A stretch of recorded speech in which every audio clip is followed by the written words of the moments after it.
Bagaimana jika sebuah negara yang ingin demokrasi tiba-tiba dikuasai oleh militer? Itulah yang terjadi pada Myanmar di tahun 2021 yang memicu demonstrasi besar, konflik berkepanjangan, serta krisis kemanusiaan.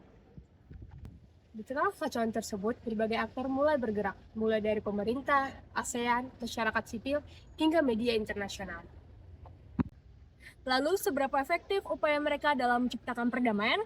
Mari kita analisis menggunakan perspektif multitrack diplomasi.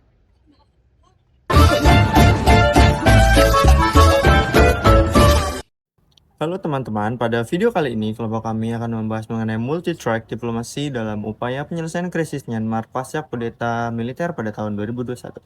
Sebelum masuk ke pembahasan mengenai track-track dalam multi-track diplomasi, kita perlu memahami terlebih dahulu bagaimana latar belakang konflik Myanmar bisa terjadi.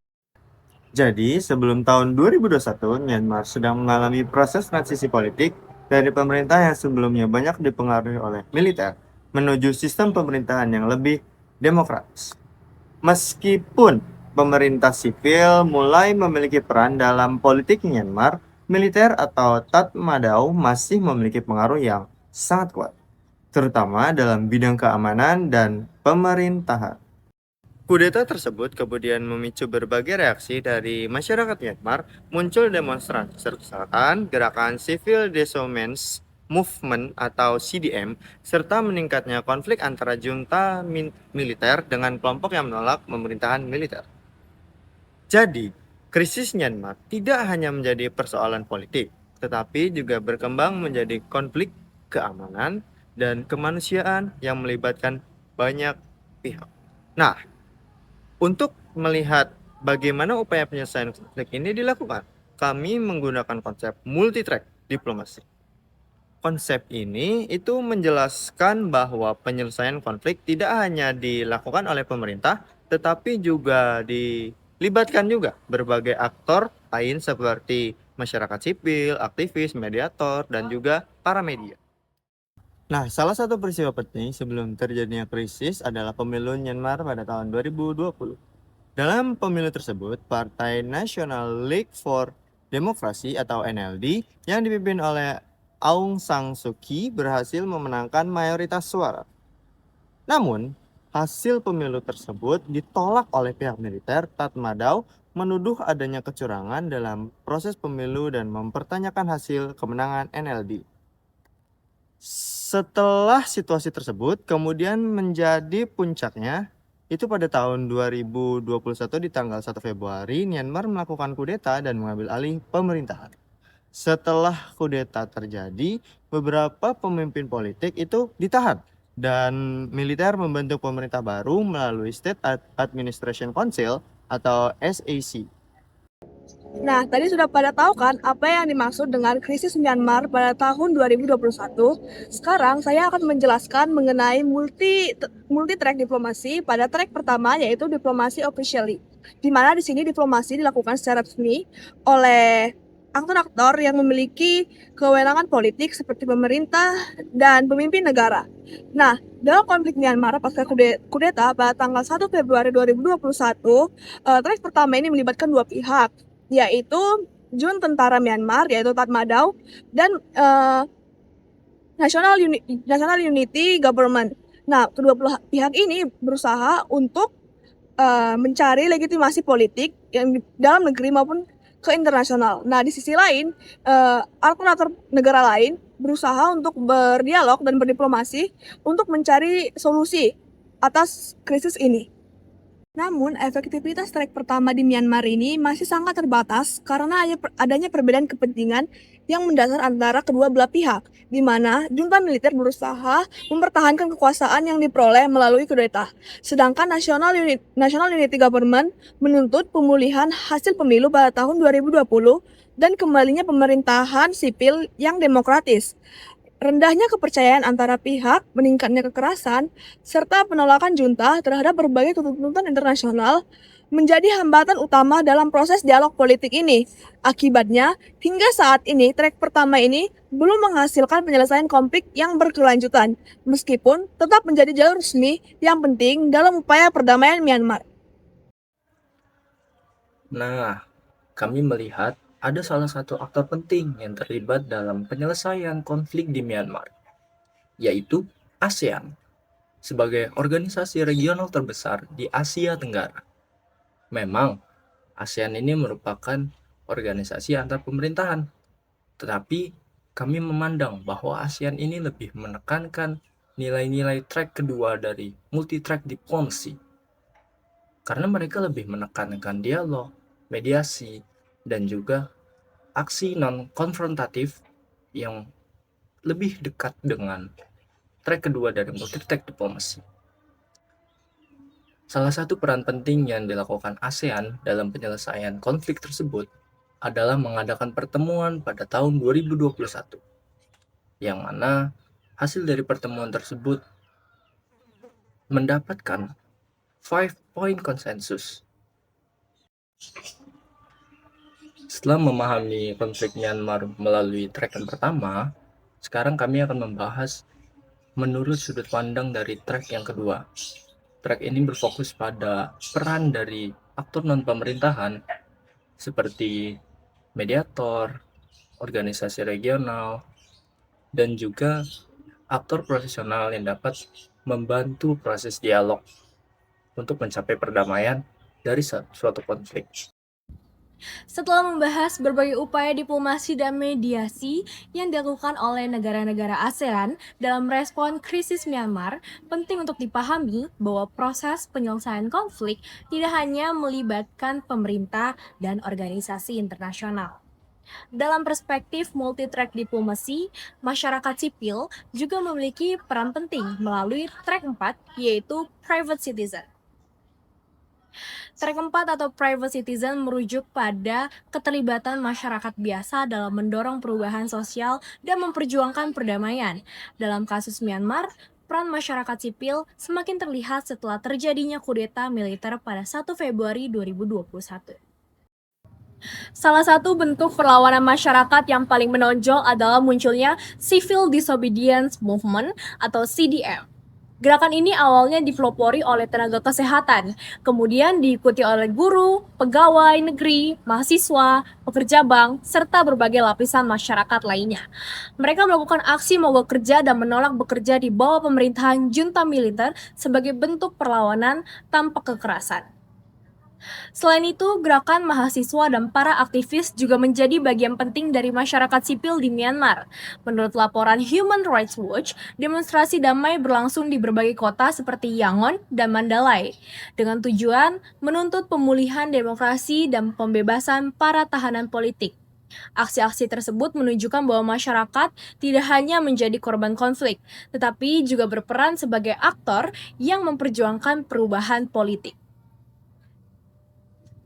Peran masyarakat sipil juga didukung oleh berbagai organisasi hak asasi manusia seperti Amnesty International, Human Rights Watch, dan Assistance Association for Political Prisoners atau AAPP. Organisasi-organisasi tersebut berkontribusi dalam mendokumentasikan pelanggaran HAM, menyebarkan informasi kepada masyarakat internasional, serta memberikan advokasi bagi para korban konflik. Nah, jika dianalisis menggunakan kerangka multi-track diplomasi dari Diamond dan McDonald, keterlibatan masyarakat sipil melalui Civil Disobedience Movement, gerakan mahasiswa, aktivis, dan organisasi HAM menunjukkan bahwa masyarakat memiliki peran yang penting dalam menjaga semangat demokrasi dan menarik perhatian komunitas internasional terhadap krisis Myanmar. Namun, pengaruh track 4 masih menghadapi berbagai tantangan, terutama akibat kuatnya kontrol junta militer dan berlanjutnya konflik bersenjata di Myanmar. Meskipun demikian, keberadaan masyarakat sipil tetap menjadi salah satu elemen penting dalam upaya mendorong terciptanya perdamaian dan pemulihan demokrasi di Myanmar. Saya akan menjelaskan track 9 yaitu media. Dalam konsep ini, media tidak hanya berfungsi sebagai penyampai informasi, tetapi juga dapat mempengaruhi opini publik, menarik perhatian dunia internasional, bahkan memberikan tekanan kepada pihak yang berkonflik. Peran media terlihat sangat jelas dalam krisis Myanmar setelah kudeta militer pada tanggal 1 Februari 2021. Sesaat setelah kudeta terjadi, junta militer Myanmar langsung membatasi akses informasi. Berdasarkan dari data NetBlocks, konektivitas internet di Myanmar turun drastis. Kemudian Facebook, Instagram, WhatsApp diblokir. Bahkan pada awal Februari 2021, Myanmar mengalami pemadaman internet hampir total selama sekitar 30 jam. Namun, masyarakat Myanmar tidak tinggal diam. Banyak warga menggunakan VPN untuk tetap mengakses internet dan media sosial. Facebook, Twitter, TikTok, dan Telegram kemudian dimanfaatkan untuk membagikan informasi, mendokumentasikan tindakan kekerasan aparat, serta mengorganisasi aksi protes dan gerakan pembangkangan sipil. Selain itu, media independen dan para jurnalis juga memainkan peran penting dalam menyampaikan kondisi Myanmar kepada dunia. Meskipun menghadapi tekanan besar, berbagai media tetap melaporkan perkembangan situasi. Menurut Reporters Without Borders, lebih dari 100 jurnalis ditangkap dalam 1 tahun pertama setelah kudeta. Sementara beberapa media independen kehilangan izin operasi dan terpaksa bekerja dari luar negeri. Liputan dari media internasional seperti BBC, Reuters, dan Al Jazeera membuat krisis Myanmar terus mendapat perhatian global. Tagar seperti What's Happening in Myanmar juga sempat menjadi tren internasional dan membantu meningkatkan tekanan publik terhadap junta militer. Jadi, dapat disimpulkan bahwa dalam kasus Myanmar, Track9 berperan sebagai pengeras suara bagi masyarakat yang terdampak konflik. Media berhasil membawa suara rakyat Myanmar ke tingkat internasional. Namun, media saja tidak cukup untuk menyelesaikan konflik. Upaya perdamaian tetap membutuhkan kerjasama dengan jalur diplomasi lainnya. Nah, setelah sebelumnya membahas peran masyarakat sipil dalam menghadapi krisis Myanmar, selanjutnya kita akan melihat bagaimana peran aktivis perdamaian dan dukungan pendanaan dalam perspektif multi-track diplomasi. Dalam konsep multi-track diplomasi, track 6 atau KIS aktivis menjelaskan bagaimana kelompok aktivis, organisasi masyarakat sipil, dan gerakan sosial memiliki peran dalam mendorong perdamaian serta memperjuangkan hak-hak masyarakat yang terdampak konflik. Dalam kasus Myanmar, setelah terjadinya kudeta militer pada tahun 2021, berbagai kelompok aktivis mulai bergerak untuk menolak pemerintahan militer dan menyuarakan tuntutan demokrasi. Salah satu bentuk gerakan tersebut adalah melalui Civil Disobedience Movement atau CDM yang melibatkan berbagai kelompok masyarakat seperti mahasiswa, tenaga kesehatan, pegawai pemerintah, dan aktivis. Selain melakukan aksi penolakan terhadap junta militer, aktivis dan organisasi hak asasi manusia juga berperan dalam mendokumentasikan berbagai tindakan kekerasan dan pelanggaran hak asasi manusia yang terjadi selama konflik berlangsung. Informasi tersebut kemudian disampaikan kepada masyarakat internasional untuk meningkatkan perhatian global terhadap kondisi Myanmar serta mendorong adanya tindakan dari pihak luar.